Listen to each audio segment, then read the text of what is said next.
In early winter 2007, a dedicated documentary filmmaker, Alex Turner, traveled to Wrangel Island, Russia to film seals during mating season.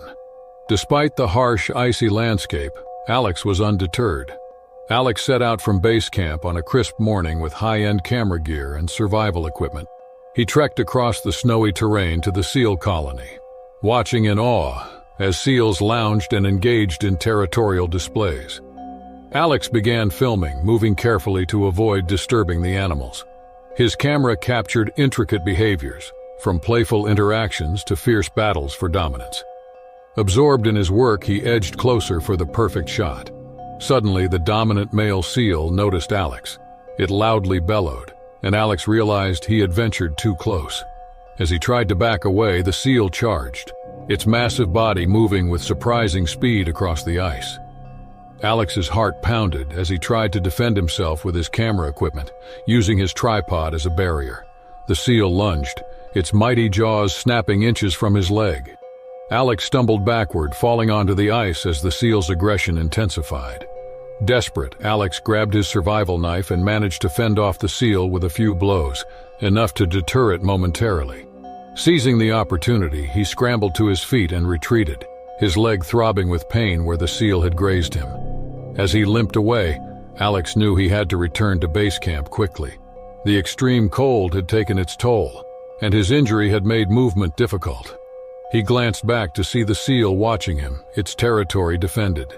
Determined, Alex pushed forward, his breath visible in the frigid air. Each step was a struggle, but he couldn't stop. The Arctic landscape, beautiful yet unforgiving, stretched out before him. Injured and miles from safety, Alex was relentless in his fight for survival. The landscape around Alex was a vast expanse of white, broken only by occasional rocky outcrops. The sky turned overcast and a biting wind picked up, making his progress even more difficult. He knew he had to stay alert to avoid getting lost or stumbling into another dangerous situation. As he trekked through the snow, Alex remained vigilant for any movement, the memory of the aggressive seal fresh in his mind. He paused occasionally to listen, the howling wind and his labored breathing the only sounds. After hours, Alex spotted a familiar landmark, a large boulder he had passed earlier. Relief washed over him as he realized he was on the right path. Despite the growing numbness in his limbs and the throbbing pain in his leg, he pushed forward with renewed determination. Suddenly, the weather turned worse. Snow began to fall, quickly becoming a blinding blizzard. Visibility dropped to almost nothing, and Alex struggled to keep his bearings. Getting lost in these conditions could be fatal. He used his camera gear to shield his face from the stinging snow and pressed on, each step a battle against the wind. The blizzard seemed to last forever, but finally it began to ease. Alex could barely feel his fingers and toes, and he knew he was at risk of hypothermia. Summoning the last of his strength, he continued his trek. Eventually, through the haze of snow, he saw the faint outline of his base camp. With a final burst of energy, Alex reached the camp and stumbled into his tent. He immediately began warming himself, using his survival gear to heat water and prepare a hot drink. The warmth began to seep back into his body, and he felt a deep sense of relief. He had made it back alive. Once he was stable, Alex treated his leg injury as best he could. The wound was painful but not life-threatening, and he knew he would recover. As he rested in the safety of his tent, he reflected on the day's events. The experience had been harrowing, but also reinforced his respect for the wild and its creatures. Alex knew his footage of the seal colony would be incredible. Still, the story of his survival would add a robust layer to his documentary. He had faced the raw, unforgiving nature of the Arctic and come out stronger for it. With a renewed sense of purpose, he vowed to share the beauty and danger of this remote world with others, hoping to inspire respect and awe for the incredible wildlife that calls it home. The spring of 2001, Sarah Mitchell, an ambitious journalist in her late 20s, joined a commercial fishing crew in the Gulf of Mexico. Fascinated by the sea, she aimed to write an in-depth story about the dangers and challenges of life on the open ocean. Boarding the sturdy Sea Warrior, helmed by seasoned Captain Tom Harris, Sarah felt excitement and trepidation. Captain Harris, a grizzled veteran, led a crew that included First Mate Jack Roberts and deckhands Luis Martinez and Ben Collins. Used to rough conditions, they welcomed Sarah with curiosity. As the boat headed into the Gulf, Sarah felt a thrill of anticipation. She spent the first day getting to know the crew and learning their routines, quickly realizing the job's physical demands. The men were friendly but focused, preparing their gear and setting up lines for a long day of fishing. The next day, before dawn, the crew began work. The sea was calm and the weather was clear. Sarah joined them on deck, eager to document their catch. The men worked efficiently, hauling in fish with practiced precision, while Sarah took notes and snapped photos, capturing the intensity of their labor. As the sun climbed higher, the mood on the boat shifted. One of the lines went taut and the reel spun wildly. The crew sprang into action, each man knowing exactly what to do. As they struggled with the line, Sarah watched in awe, muscles straining against the powerful pull.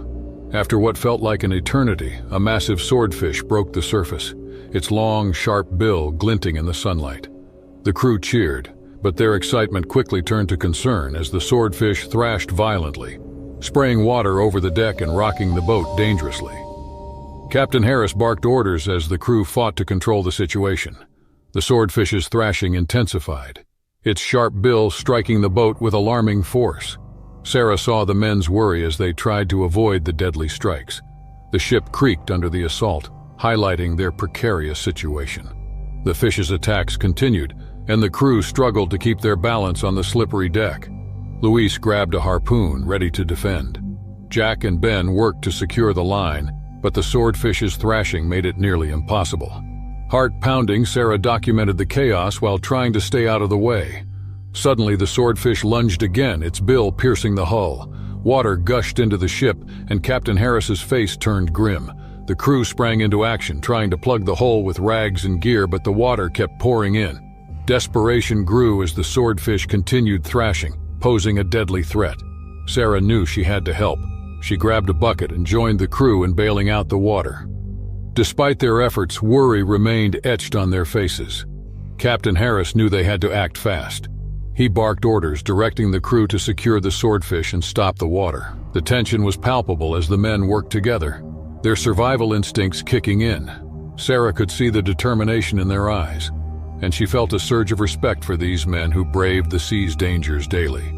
The crew fought to regain control as the boat continued to take on water. The swordfish's relentless attacks had turned their routine fishing trip into a battle for survival. Sarah's story was unfolding in ways she had never imagined, and she knew that the outcome of this day would be etched in her memory forever. The crew's determination was palpable as they fought against the swordfish's relentless assault. Seeing the severity of the situation, Captain Harris quickly instructed Jack and Luis to get the swordfish under control while Ben continued bailing. He told Sarah to stay back and keep safe. Jack and Luis, armed with harpoons and ropes, approached the thrashing fish cautiously. They had to time their movements perfectly to avoid its deadly bill. With a swift and coordinated effort, they managed to harpoon the swordfish and secure it, reducing its thrashing. The immediate threat was contained, but the boat was still taking on water. Ben and Sarah worked tirelessly to bail out the water, their hands moving frantically. Despite the dire situation, the crew remained focused and calm, with years of experience guiding their actions. Captain Harris directed them with precision, ensuring everyone knew their role. The breach in the hull was still a significant concern. Captain Harris grabbed a toolkit and started working on a temporary patch. With the help of Jack and Luis, they managed to slow the influx of water. It wasn't a permanent fix, but it bought them precious time. After what felt like an eternity, the water flow lessened, and the boat began to stabilize. Exhausted but relieved, the crew paused to catch their breath. Now subdued and secured, the swordfish lay on the deck, its size a testament to the battle they had just endured. Sarah looked around at the crew's weary but victorious faces. She felt a deep respect for their bravery and resilience. She knew her story would not just be about the dangers of deep-sea fishing, but also about the incredible spirit of those who lived it. The sea warrior, damaged but afloat, turned back towards the shore. Now bonded by their harrowing experience, the crew worked together to ensure a safe return. As the coastline came into view, Sarah knew she had witnessed something extraordinary. and her story would honor the courage and tenacity of these men who braved the sea every day. In the spring of 2001, Dr. Emily Carter, a renowned marine biologist, led a research expedition into the icy waters of the Arctic. The team, based in the small coastal town of Tromsø, Norway, aimed to study the behavior of orcas in their natural habitat. They set sail on the research vessel Polar Explorer, equipped with advanced tracking and monitoring devices to observe the killer whales up close. The team consisted of 5 members: Dr. Emily Carter, Dr. Michael Harris, Dr. Laura Smith, technician Jack Miller, and intern Sophie Brown. Each brought unique skills to the mission, united by a shared passion for marine life and discovery. The Arctic offered a stark, beautiful landscape of ice floes and deep blue waters, where the team hoped to uncover new insights into orca behavior. On April 10th, the team woke early, excited for another day of research. The morning light cast a golden hue over the frozen expanse. The air was crisp and cold, with temperatures hovering just above freezing. They donned their insulated suits and prepared their equipment for a day of observations and data collection. Orcas, also known as killer whales, are apex predators known for their intelligence and complex social structures. They can grow up to 30 feet in length and are known to hunt in coordinated pods, using sophisticated communication and hunting techniques. The Arctic waters provided a rich feeding ground for orcas, where they preyed on seals, fish, and even larger whales. As the Polar Explorer navigated through the ice-laden waters, the team spotted a pod of orcas in the distance. They quickly set up their cameras and hydrophones to record the orcas' movements and vocalizations. Dr. Carter noted the distinct markings on each orca, identifying individuals she had observed on previous expeditions. The pod seemed calm, moving gracefully through the water, their dorsal fins cutting through the icy surface. The team spent hours observing the pod, recording their interactions and collecting data. Dr. Harris and Dr. Smith discussed the unique behaviors they were witnessing, while Jack ensured the equipment was functioning correctly. Sophie took detailed notes, eager to learn from the experienced scientists around her. As the day progressed, Dr. Carter noticed a shift in the orca's behavior. The usually playful and curious animals became more agitated, their movements erratic. She observed them circling the boat, vocalizing loudly. This was unusual, as orcas typically avoided close contact with boats. Dr. Carter suspected something was wrong and instructed the team to remain vigilant. The Arctic sun began to set, casting long shadows over the ice. The team decided to call it a day and headed back to the vessel to review their findings. The data collected was substantial, providing valuable insights into orca behavior. However, the unusual aggression displayed by the pod left Dr. Carter uneasy. She couldn't shake the feeling that something was amiss. The following morning, the team awoke to find the Polar Explorer surrounded by the same pod of orcas.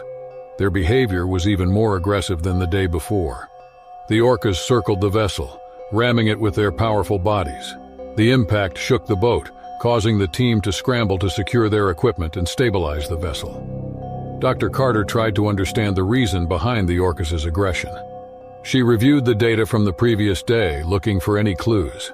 The team speculated that the orcas might be responding to changes in their environment or disturbances in their feeding grounds. However, the intensity of the attack suggested a more direct and targeted aggression. The orcas coordinated their attacks with alarming precision. They struck the boat's hull repeatedly, causing it to take on water.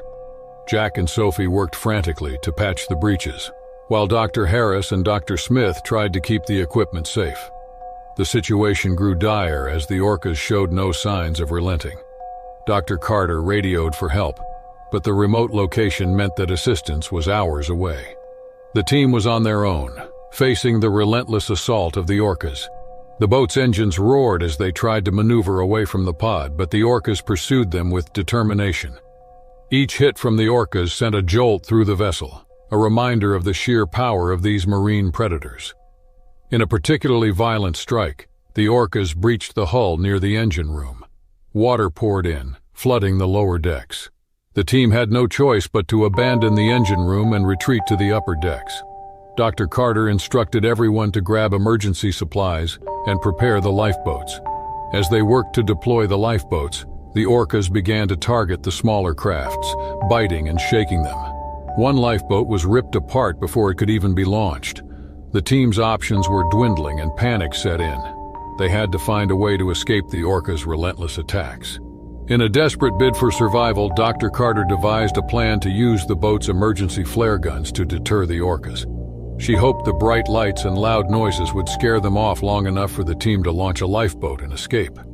Dr. Harris and Jack readied the flares while Dr. Smith and Sophie prepared the remaining lifeboat. With a signal from Dr. Carter, the team fired the flares into the water around the orcas. The bright flashes and loud bangs momentarily confused the pod, causing them to scatter. Seizing the opportunity, the team launched the lifeboat and began rowing away from the crippled vessel. As they paddled through the icy waters, the orcas regrouped and resumed their pursuit. The team rowed with all their strength, adrenaline fueling their efforts. The icy water splashed over them, chilling them to the bone, but they pushed on, driven by sheer survival instinct. Hours passed as they navigated the treacherous waters, constantly looking over their shoulders for signs of the orcas. The cold and exhaustion began to take their toll, but the sight of a rescue helicopter on the horizon brought a glimmer of hope. The team waved frantically, signaling for help. The helicopter lowered a rescue basket, and one by one the team members were lifted to safety. As Dr. Carter ascended, she looked down at the water, seeing the orcas still circling below. The aggressive behavior remained a mystery, but the team had survived, their ordeal a stark reminder of the unpredictable power of nature. In the aftermath of the attack, the research vessel was salvaged, and the team returned to Tromsø. The experience had left them shaken but determined to continue their work. Dr. Carter and her team shared their findings with the scientific community, sparking discussions about orca behavior and environmental stress. In the spring of 2005, Laura Bennett, a skilled wildlife photographer, journeyed to the remote island of Greenwood, nestled in the Pacific Northwest off the coast of British Columbia, Canada. Greenwood was known for its rugged beauty and diverse wildlife, especially its large seal population. Laura was eager to capture these majestic creatures in their natural habitat. The date was May 14th, and the morning was cool and misty. Laura set out early, her camera gear packed and ready. The island was peaceful, the air filled with the sounds of waves crashing against rocky shores and the calls of seabirds. The seals were the main attraction, and Laura hoped to get some close-up shots of them. Laura had always been fascinated by seals. These marine mammals were agile swimmers and skilled hunters. The seals on Greenwood Island were harbor seals, known for their curious nature and distinct spotted coats. They were a common sight on the rocky beaches, basking in the sun or playing in the surf. As she made her way to the beach, Laura noticed a particularly large male seal. He was much bigger than the others, with a scarred face and a commanding presence. This seal seemed to dominate the others, chasing them away if they got too close. Laura was intrigued and decided to focus her attention on him. She spent hours photographing the seal, watching his movements and interactions with the other seals. He was aggressive, often charging at the others with surprising speed. Laura kept a safe distance but couldn't help but feel a sense of foreboding. There was something unsettling about this seal's behavior. By midday, Laura had taken hundreds of photos. She decided to take a break and review her work. As she sat on a rock, scrolling through the images on her camera, she heard a loud splash. She looked up to see the large seal moving towards her. His eyes were fixed on her, and he was moving fast. Laura stood up, her heart pounding. She had encountered many wild animals in her career, but this was different. The seal's approach was not curious, it was aggressive. Laura backed away slowly, hoping to avoid provoking him further. But the seal continued to advance, his teeth bared. Realizing the danger, Laura turned and ran. She could hear the seal behind her, his heavy body slapping against the wet rocks. She reached the edge of the beach and climbed up a steep path leading back to the island's interior. The seal stopped at the base of the path, growling in frustration. Laura watched from above, her breath coming in ragged gasps. Shaken, she made her way back to her campsite. She couldn't shake the image of the seal's angry eyes and bared teeth. She knew she had to leave the island, but her boat was on the other side, and she had to pass the beach again to reach it. As the sun began to set, casting long shadows over the island, Laura packed her gear and steeled herself for the journey back to her boat.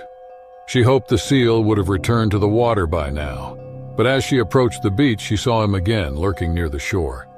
And he wasn't alone. Several other seals had joined him, all of them displaying the same aggressive behavior. As Laura approached the beach, she could see the seals moving in the shallow water, their dark bodies blending with the rocks. The large male was at the forefront, his eyes fixed on her. She took a deep breath and tried to stay calm. She needed to get to her boat and warn the authorities about the aggressive seals. Laura moved slowly, keeping her eyes on the seals. She hoped they would stay in the water, but as she neared the shore, the large male lunged forward. His powerful body propelled him onto the rocks, and he charged at her with surprising speed. Laura turned and ran, but the seal was relentless. She stumbled on the rocky ground, falling hard. Pain shot through her leg, but she scrambled to her feet, adrenaline fueling her movements. The seal was right behind her, snapping his jaws. Laura reached for a stick lying on the ground and swung it at the seal, trying to keep him at bay. The seal growled and bit the stick, snapping it in half. Laura knew she couldn't fight him off for long. She turned and ran again, this time heading for a small cliff overlooking the water. If she could climb high enough, she might be able to escape. The seal chased her, his heavy body crashing against the rocks. Laura reached the base of the cliff and began to climb. Her hand slipped on the wet rock, but she pulled herself up, inch by inch. The seal lunged, his teeth snapping just below her feet. She climbed higher, her heart pounding. As she reached the top, she looked down to see the seal circling below, growling in frustration. She knew she had to find another way to her boat. The seals were blocking the beach, and there was no way she could get past them. She decided to follow the cliff's edge, hoping it would lead to a safer route. The cliff path was narrow and treacherous, but Laura pressed on. She could hear the seals below, their growls echoing up the rocks. She knew she had to move quickly. As she rounded a bend, she saw a narrow path leading down to a secluded cove. Her boat was anchored just beyond it.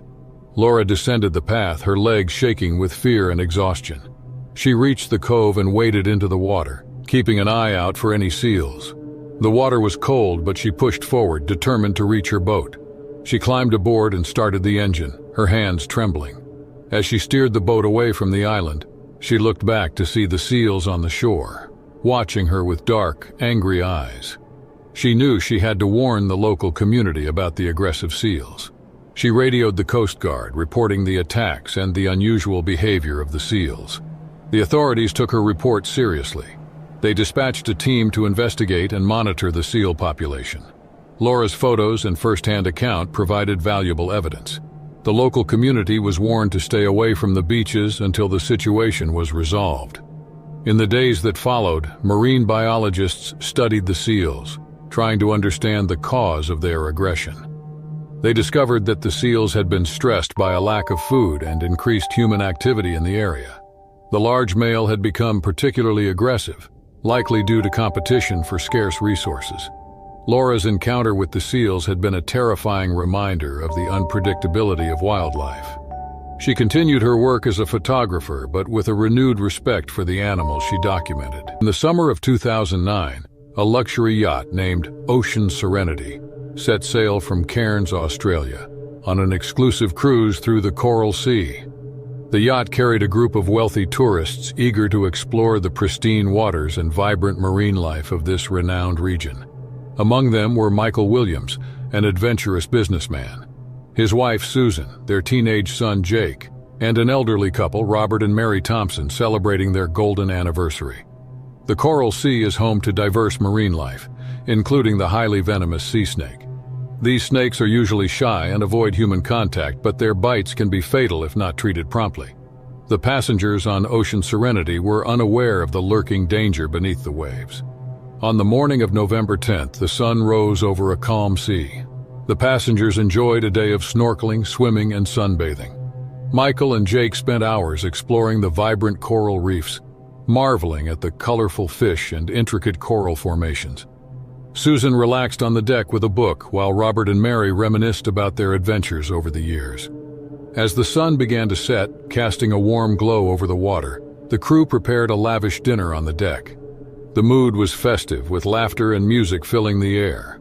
Unbeknownst to them, a small but deadly hitchhiker had made its way onto the yacht.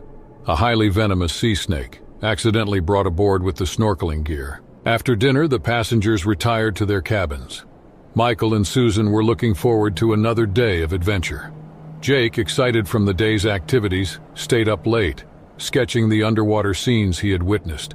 The sea snake, hidden in the shadows, slithered silently through the yacht, seeking warmth and shelter. As Jake reached for his sketchbook on the floor, he felt a sudden sharp pain in his hand. He jerked back, seeing the small, striped snake dart away into the shadows. Panic set in as the pain intensified. He knew he had been bitten by something dangerous. Jake stumbled into his parents' cabin, his face pale and sweaty. Michael and Susan sprang into action, realizing the gravity of the situation. They alerted the crew, who quickly searched the yacht for the snake while tending to Jake. The onboard medical supplies were limited, and the anti-venom kit was nowhere to be found. To make matters worse, a fierce storm had rolled in, knocking out the yacht's communication systems. They were stranded with no way to call for help. The nearest island with medical facilities was hours away, and they had to navigate through treacherous waters to get there.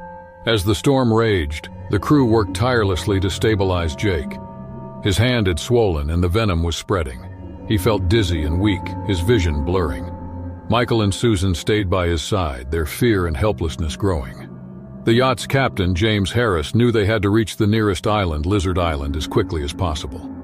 Captain Harris and his crew battled the storm, steering the yacht through towering waves and howling winds. The passengers huddled together in the main cabin, trying to stay calm despite the growing panic. The threat of the hidden sea snake added to their terror. Every shadow seemed to hold danger. Jake's condition worsened. His breathing became labored, and he slipped in and out of consciousness. Susan held his hand, whispering words of comfort, while Michael paced the cabin, his mind racing for a solution. They needed to find the snake and secure the yacht, but the storm made it nearly impossible to search effectively. As the hours passed, the storm began to subside, but the tension on board remained high. The crew devised a plan to search each cabin methodically, using makeshift tools to corner and capture the snake. Meanwhile, the yacht made slow but steady progress towards Lizard Island. During the search, a crew member spotted the snake coiled in a corner of the engine room. Carefully, they used a long pole to coax it into a container. The danger was contained, but Jake's condition was critical. They had to reach the island soon. By dawn, the Ocean Serenity approached Lizard Island. The crew radioed ahead and a medical team awaited their arrival. As the yacht docked, paramedics rushed aboard, administering anti-venom to Jake and stabilizing his condition. He was swiftly transported to the island's medical facility for further treatment. Relief washed over the passengers and crew as they watched the medical team work. Jake's condition slowly improved, and he regained consciousness, weak but alive. Michael and Susan were overwhelmed with gratitude and exhaustion. The nightmare was over, but the memory of the ordeal would stay with them forever. In the aftermath, the authorities conducted a thorough investigation, ensuring no other venomous creatures were on board. The passengers were given medical checkups, and the yacht was declared safe. The incident served as a stark reminder of the unpredictable dangers of the sea. Summer of 2000, seasoned kayaker Daniel Thompson set off on a solo adventure through Norway's Lofoten Islands. The dramatic landscapes and rich marine life made it his dream destination. Launching his bright red kayak from a secluded beach on a calm morning, Daniel paddled steadily, enjoying the peacefulness and stunning cliffs. Each stroke propelled him deeper into the wilderness, filling him with tranquility. Hours later, Daniel spotted dark shapes in the water, a pod of orcas. Fascinated, he slowed his pace to watch as they swam gracefully around him. At first, the orcas seemed curious, approaching Daniel's kayak with interest. He remained still, hoping to observe them up close. The orcas swam around him, occasionally surfacing to breathe, and he marveled at their size and beauty. However, the orcas' behavior soon changed. They began circling his kayak more closely, their movements becoming more coordinated. Daniel's excitement turned to unease. He had heard of orcas displaying aggressive behavior, but never thought he would experience it. The orcas started bumping his kayak, rocking it dangerously. Daniel knew he had to stay calm. Panic would only worsen the situation. He tightened his grip on his paddle and tried to steer away. But the orcas anticipated his every move, blocking his path with precision and speed. Daniel's heart pounded as he realized the danger he was in. The orca's behavior grew more aggressive. One lunged at the kayak, hitting it with enough force to tip it over nearly. Daniel struggled to keep his balance, pushing against the orca's body with his paddle. He knew he had to think quickly and use all his survival skills to escape. He remembered reading that orcas were highly intelligent and could be deterred by loud noises. Daniel reached into his kayak and grabbed a whistle he always carried for emergencies. He blew it as hard as he could, the shrill sound piercing the air. The orcas paused, seemingly startled by the noise, giving Daniel a brief moment to act. He paddled with all his might, aiming for a nearby cove where he hoped the shallower water would deter the orcas from following. The orcas, however, were relentless. They quickly resumed their pursuit, their dorsal fins cutting through the water with alarming speed. Daniel's arms ached from the effort, but he pushed on, driven by adrenaline. The cove was within sight, but the orcas were closing in. Daniel's mind raced as he tried to think of another way to escape. He knew that reaching the safety of the cove was his best chance, but he also needed a plan to keep the orcas at bay long enough to get there. He scanned the water around him, looking for anything that could help. Just then, he spotted a large piece of driftwood floating nearby. It was heavy and solid, something he could use to fend off the orcas if they got too close. He steered his kayak towards it, hoping it would buy him some time. The tension was palpable as the orcas continued their relentless pursuit. Daniel braced himself for the final, desperate push towards safety. Daniel stretched out and grabbed the driftwood, careful not to tip his kayak. He held it firmly in one hand, ready to use it if necessary. The orcas were still close, their sleek bodies slicing through the water with impressive speed. Daniel knew he had only moments to act. As he paddled with one hand using the driftwood to fend off any approaching orcas, he noticed that the cove was getting closer. The water became shallower, and he hoped that this would deter the orcas from following him further. One of the orcas made another lunge at his kayak, but this time Daniel was ready. He swung the driftwood, striking the orca on its snout. The orca recoiled, giving Daniel a precious few seconds to paddle harder. He pushed himself to the limit, his muscles burning from the effort. Every stroke brought him closer to the safety of the cove. The orcas seemed momentarily confused by the shallow water, their movements less aggressive. Daniel took advantage of this brief respite, paddling with renewed determination. Finally, he reached the entrance of the cove. The orcas hesitated at the boundary of the shallower water, their sleek forms gliding back and forth as if debating whether to continue their pursuit. Daniel didn't wait to see what they would decide. He paddled further into the cove, seeking the safety of the rocky shore. Once he was close enough, Daniel jumped out of his kayak, pulling it onto the rocks with all his remaining strength. He collapsed onto the shore, breathing heavily, his heart still racing from the adrenaline. The orcas lingered at the cove's entrance for a few moments before turning away and disappearing back into the deeper waters. Daniel lay on the rocky shore, his body trembling from the ordeal. He had survived the encounter, but the experience had shaken him deeply. He looked out at the ocean, now calm and peaceful, and marveled at how quickly things had changed. The beauty of the sea was undeniable, but so was its danger. Daniel thought about what he had learned as he sat there catching his breath. The encounter with the orcas had tested his survival skills and his ability to remain calm under pressure. He had faced one of the most intelligent and formidable predators in the ocean and had come out alive. The experience made him realize the importance of respecting nature and understanding its power. After resting for a while, Daniel knew he had to find a way back to civilization. The cove was remote and he could not know if anyone was nearby. He gathered his strength and began to assess his situation. His kayak was intact, though it had taken a few hits from the orcas. He checked his supplies and found that everything essential was still there. Daniel decided to wait until the following day to set off again. The daylight was fading, and he didn't want to risk another encounter in the dark. He made a small camp on the shore, using the driftwood for a fire to keep himself warm. The night was long and filled with the sounds of the ocean, but Daniel felt a sense of calm, knowing he had made it through the worst. Daniel set off early the next day, cautiously paddling out of the cove and into the open water. He kept close to the shore, ready to find shelter if needed. The journey back was tense, but the orcas did not return. Daniel reached a small fishing village by late afternoon, exhausted but grateful. The villagers welcomed him warmly, offering food and a place to rest. Daniel shared his story, and the villagers listened in awe. His encounter with the orcas became a tale of bravery and survival that would be told for years to come. Daniel returned home with a newfound respect for the sea and its inhabitants.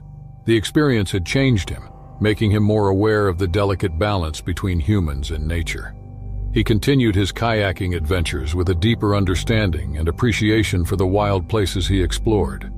The memory of that day in the Lofoten Islands stayed with him, a reminder of his resilience and the strength he found within himself. In the summer of 2002, Mary Thompson, an overweight woman in her early 30s, decided to take a much-needed vacation to Gansbaai, South Africa.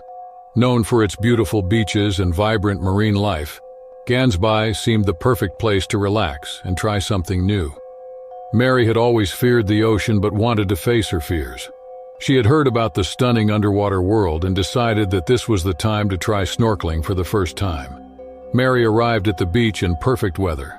The sun shone brightly and the ocean glistened in a stunning blue. Excited and nervous, she donned her snorkeling gear, took a deep breath, and stepped into the water. The calm waves lapped at her feet as she waded deeper and began to float. With her mask and snorkel in place, Mary dipped her face into the water and started swimming. She was mesmerized by the colorful fish and vibrant coral reefs. The underwater world was more beautiful than she had imagined, and for a while she forgot her fears, fully immersed in the ocean's tranquility. However, she soon realized she had drifted farther from the shore than intended. She could barely see the beach when she lifted her head above the water. A sense of unease crept over her, but she kept calm. She knew she had to swim back, but saw a shadow moving in the water as she turned around. Her heart skipped a beat when she recognized the shape. It was a great white shark, drawn by her movements. Mary felt a surge of panic, but knew she had to stay calm. Panicking would only make things worse. She remembered the safety tips she had read before snorkeling. Stay as still as possible, make yourself look big, and avoid sudden movements. Mary floated on her back, trying to keep her breathing steady. She hoped the shark would lose interest and swim away. But the shark kept circling her, getting closer with each pass. Mary needed to think of something fast. She searched for anything she could use to defend herself, but found nothing. As the shark approached, Mary remembered she had a small diving knife strapped to her leg. It was meant for cutting fishing lines, but it was her only weapon now.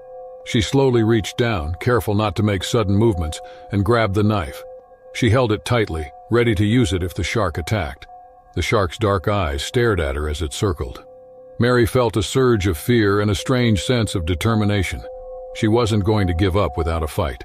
She had come this far, and she was going to survive. The shark made another pass, coming even closer this time. Mary could see its sharp teeth glinting in the sunlight. She knew she had to do something. She raised the knife, ready to defend herself. The shark lunged at her, and she slashed at its nose, the most sensitive part of a shark's body. The shark recoiled, surprised by the sudden pain. Mary took the opportunity to swim towards the shore, her heart pounding. The shark was still there, but it seemed hesitant now. Mary kept the knife ready, watching the shark's every move. She swam quickly, praying she would return to the beach. She could see the shore getting closer, but knew she wasn't safe yet.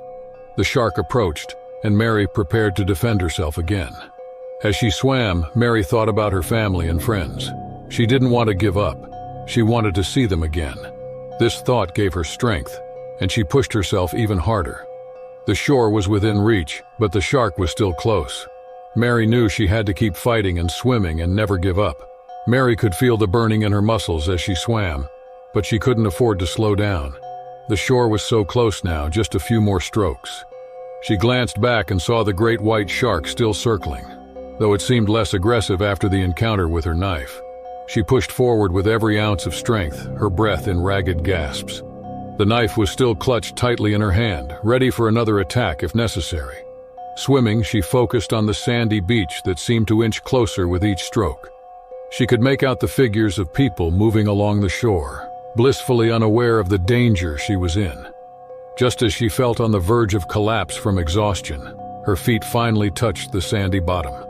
A wave of relief swept over her as she felt solid ground beneath her.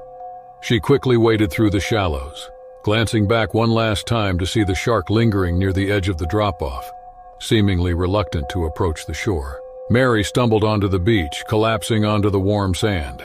She was breathing hard, her heart pounding like a drum. Nearby beachgoers noticed her distress and hurried over to help. Among them was a lifeguard named Kevin Jones, who quickly assessed the situation and called for medical assistance. Kevin knelt beside Mary, offering her water and speaking calmly and reassuringly. His presence was a comforting anchor in the aftermath of the ordeal. As Mary caught her breath, she looked out at the ocean, where the great white shark had disappeared back into the depths. She felt a mix of relief and pride. She had faced her greatest fear and survived. The experience had shown her a strength within herself that she never knew she had. Later at the local clinic, Mary was checked for injuries. Apart from a few cuts and bruises, she was physically okay. Dr. Emily Roberts commended her for her bravery and quick thinking, noting that not many people would have kept their wits about them in that situation. Word of Mary's encounter spread quickly, and she found herself the center of attention. News reporters came to interview her, and she recounted her story, emphasizing the importance of staying calm and thinking clearly in a crisis. Her story inspired many, showing that ordinary people could find extraordinary courage when faced with danger.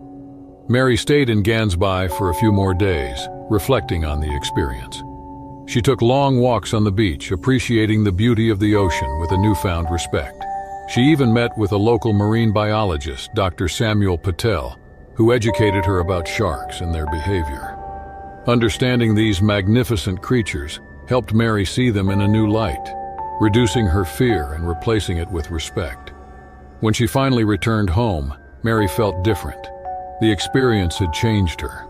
She felt more robust, more confident, and more appreciative of life. She continued sharing her story, hoping it would encourage others to face their fears and discover their inner strength. Mary's encounter with the great white shark became a defining moment. It taught her that fear could be faced and overcome, that strength could be found in the most unexpected places, and that even in the face of danger, there was always hope. Her bravery and resilience left a lasting impact on everyone who heard her story, reminding them that they, too, could find courage in the face of their challenges. In the summer of 1999, a group of friends decided to embark on a sailing trip along the beautiful coastline of Australia. They had been planning this trip for months, eager to explore the picturesque bays and enjoy the sun, sea, and sand. On the morning of July 15th, they set sail from the small coastal town of Merimbula, located in New South Wales. The weather was perfect, with clear blue skies and a gentle breeze guiding their boat, the Seafarer, along the coastline. The group comprised 4 friends: Thomas Green, Gracie Brown, Bruce Turner, and Sarah Hill. They had been friends since college and shared many adventures, but this trip was special. It was a chance to reconnect, away from the hustle and bustle of their everyday lives. Thomas, the most experienced sailor among them, had charted a course to a secluded bay known for its crystal-clear waters and stunning underwater scenery. By midday, they had reached the bay. The water was indeed clear, revealing a vibrant marine world below. The bay was surrounded by rocky cliffs and dense vegetation, creating a sense of seclusion and tranquility. It was the perfect spot for a swim. The group anchored the boat and prepared to dive into the inviting water. They spent the early afternoon exploring the underwater world with their snorkeling gear.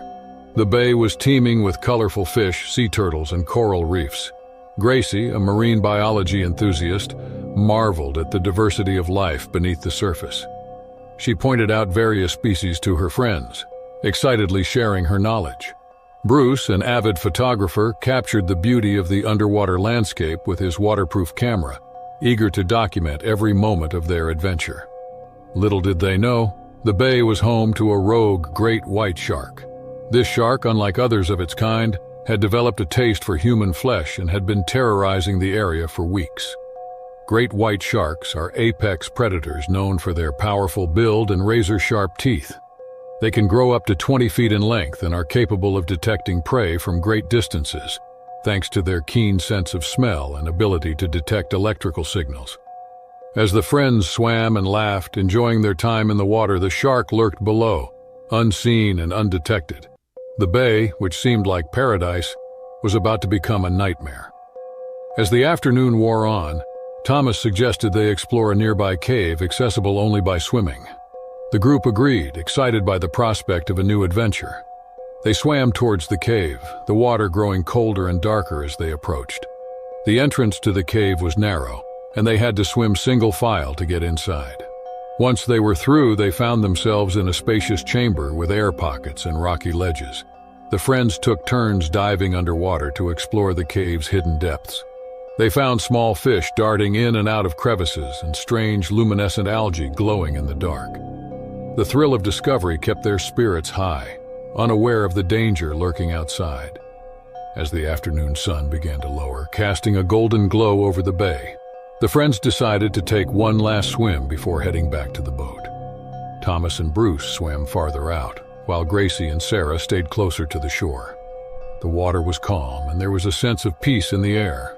Suddenly, a shadow passed beneath Thomas.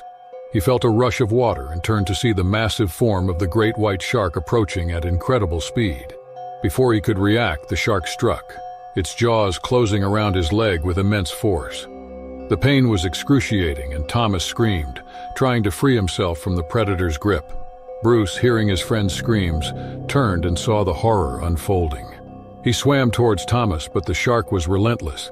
It thrashed its head, pulling Thomas underwater. Blood clouded the water, a stark contrast to the crystal-clear sea they had admired just moments before. Gracie and Sarah, realizing something was wrong, began to swim towards the boat. They could see the struggle in the distance, with the water turning red. Panic set in, and they swam with all their might, desperate to reach safety. Bruce, driven by a surge of adrenaline, reached Thomas and tried to pull him free. The shark released its grip for a moment, only to strike again, this time taking a larger bite. Thomas's body went limp, and Bruce knew his friend was gone. He had to get back to the boat to warn the others and get help. As he swam towards Gracie and Sarah, the shark followed, drawn by the scent of blood. It attacked again, this time targeting Bruce. The impact was like being hit by a freight train. Bruce felt the shark's teeth sink into his side, tearing through flesh and bone. His vision blurred, and he felt himself slipping away. Gracie and Sarah reached the boat and scrambled aboard, their hearts pounding. They saw the shark's dorsal fin cutting through the water, heading towards Bruce. They watched in horror as their friend was pulled under, disappearing into the depths. In the aftermath of the attack, Gracie and Sarah radioed for help, their voices shaking with fear and grief. They managed to pull up the anchor and steer the boat away from the bay, heading back towards Marimbula. The journey was a blur of tears and shock. When they finally reached the town, they were met by emergency services and authorities. The news of the attack spread quickly. The community was in shock, mourning the loss of Thomas and Bruce.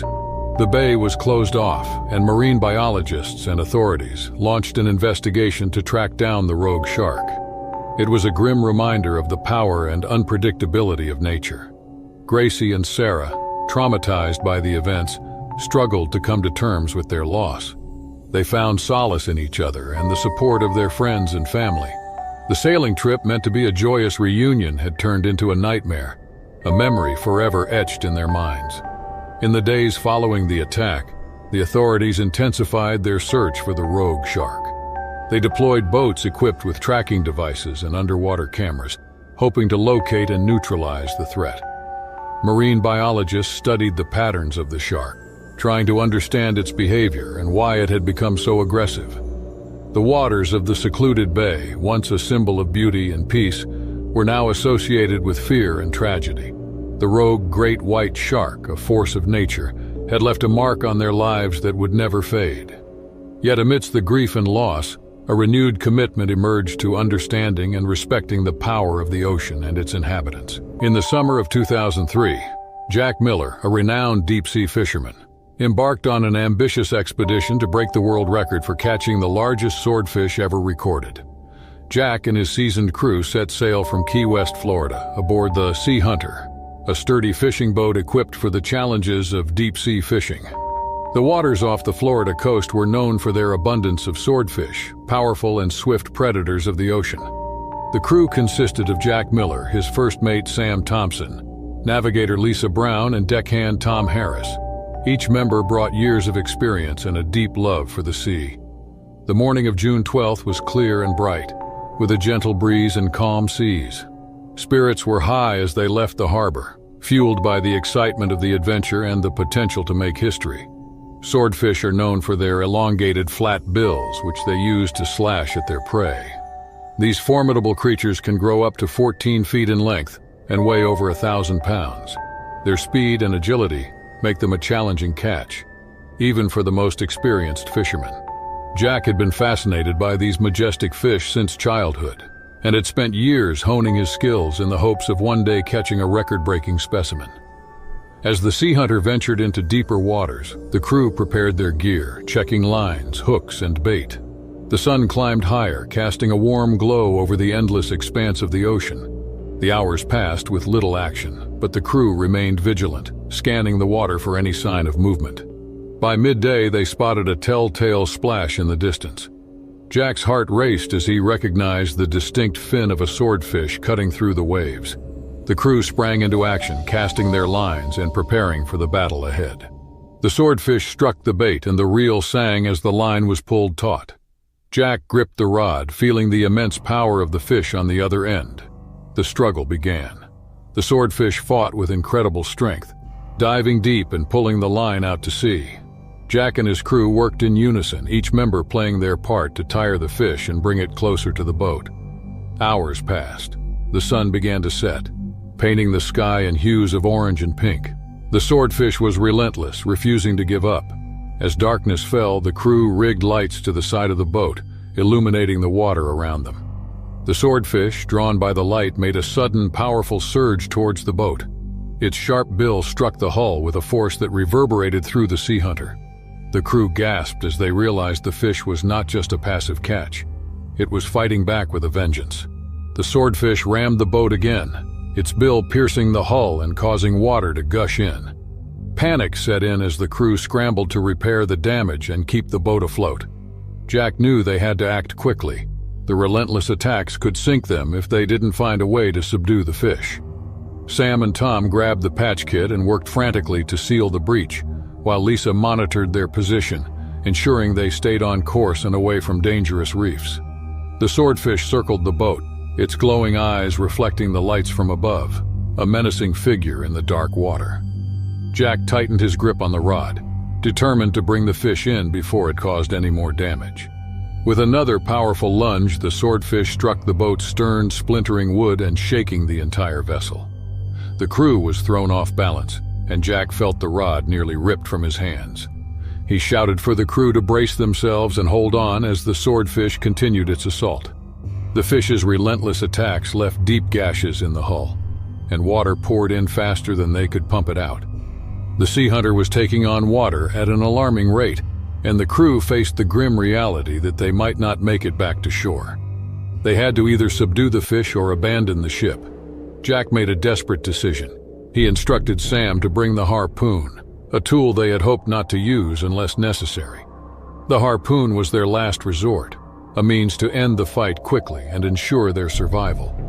Sam readied the weapon, his hands steady despite the fear gripping him. As the swordfish charged again, Jack timed the moment perfectly. He signaled Sam, who threw the harpoon with all his strength. The harpoon struck true, embedding deep into the fish's side.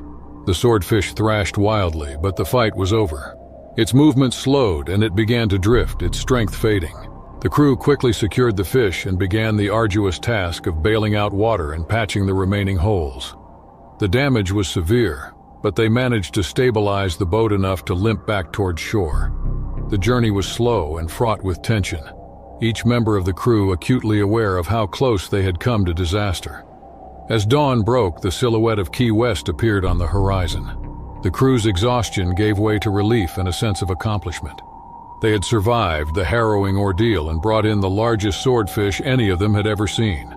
The fish measured nearly 14 feet and weighed close to 1,000 pounds, a potential world record. Back in the harbor, they were met with awe and admiration. The story of their battle spread quickly, and the fish was officially weighed and measured. It indeed set a new record, cementing Jack's place in fishing history. But for Jack and his crew, the achievement was bittersweet. The encounter had tested their limits and reminded them of the ocean's unforgiving nature. In the weeks that followed, the crew repaired the Sea Hunter and reflected on their experience. The bond between them had grown stronger through the shared ordeal. Jack continued his deep-sea adventures, always carrying the memory of that fateful day and the swordfish that nearly claimed their lives. Humid heart of the Louisiana Bayou, a small community named Belle River was living in fear. The date was June 15, 2007. The air was thick with the smell of damp earth and the constant hum of insects. The bayou, with its sprawling swamps and murky waters, was both a place of beauty and danger. It was known for its rich wildlife, including the fearsome saltwater crocodile. The community had been troubled by a series of mysterious disappearances over the past few months. Fishermen, hunters, and even children had vanished without a trace. The latest incident involved a young girl named Lily Johnson. Lily, a curious and adventurous 12-year-old, had gone exploring near the edge of the swamp. She loved the bayou and often wandered its paths, captivated by its natural wonders. On that fateful day, Lily had ventured further than usual. The sun was setting, casting an orange glow over the water. She crouched by the edge of the swamp, watching the ripples in the water. Suddenly, the water exploded in a frenzy of movement. A massive saltwater crocodile lunged at her, its jaws snapping shut with a deafening crunch. Lily screamed and stumbled backward, narrowly escaping the predator's grasp. Her father, John Johnson, a local hunter, had been nearby and heard her cries. He raced to her side, his heart pounding with fear. He found Lily trembling and breathless, pointing towards the water where the crocodile had disappeared. The sheer size of the creature left John in shock. It was larger than any crocodile he had ever seen in the bayou. Saltwater crocodiles, known for their size and power, can grow up to 20 feet long and weigh over 1,000 pounds. They are apex predators, capable of taking down almost any animal, including humans. Their presence in the bayou was not unusual, but this particular crocodile seemed different. It was more aggressive and fearless, showing no hesitation in attacking a human. That night, as John comforted Lily, he realized that the crocodile might be responsible for the recent disappearances. Determined to protect his community, John decided to hunt down the beast. He enlisted the help of a wildlife expert, Dr. Emily Hayes, who had been studying crocodile behavior for years. Together, they planned to track and capture the rogue crocodile. The next morning, John and Emily set out into the bayou, equipped with rifles, traps, and a deep knowledge of the terrain. The bayou was eerily quiet, the usual sounds of wildlife replaced by a tense silence. They moved cautiously, aware that they were entering the territory of a deadly predator. As they ventured deeper into the swamp, they found signs of the crocodile's presence. Broken branches, deep gouges in the mud, and remnants of its previous meals. The evidence pointed to a large, powerful animal that had been feeding on both animals and humans. The realization sent a chill down their spines. They were dealing with a cunning and dangerous predator. As the sun began to set, John and Emily set up camp on a small island in the swamp. They reviewed their plan, knowing that the crocodile could attack at any moment. They laid baited traps around the camp and kept their rifles close. The night was dark and oppressive, the silence broken only by the occasional splash of water or rustle of leaves. Around midnight, they heard a loud splash followed by a low growl. The crocodile was nearby. John and Emily stood ready, their eyes scanning the darkness. Suddenly, the massive creature emerged from the water, its eyes glowing with a menacing light. It charged towards them with terrifying speed. John fired his rifle, the shot echoing through the bayou. The bullet hit the crocodile's tough hide but didn't stop it. The beast lunged at John, knocking him to the ground. Emily aimed and fired, hitting the crocodile in the side. It roared in pain and turned towards her, its jaws snapping. John scrambled to his feet and grabbed his knife. He slashed at the crocodile's snout, trying to drive it away. The crocodile retaliated, swinging its powerful tail and sending John flying into the water. Emily fired again, this time hitting the crocodile in a vulnerable spot. The beast roared and thrashed, its movements growing weaker. With one final, desperate effort, John climbed out of the water and drove his knife into the crocodile's neck. The beast convulsed and fell still, its body half submerged in the water. They had finally killed the predator that had terrorized their community. Exhausted and injured, John and Emily took a moment to catch their breath. They knew their battle was over, but the memory of the hunt would stay with them forever. They radioed for help, and within hours the authorities arrived to assist them and transport the massive crocodile's body. Back in Bell River, the news of their victory spread quickly. The community was relieved and grateful. The disappearances had come to an end, and life in the bayou slowly returned to normal. John and Emily were hailed as heroes, and their bravery and determination saved countless lives.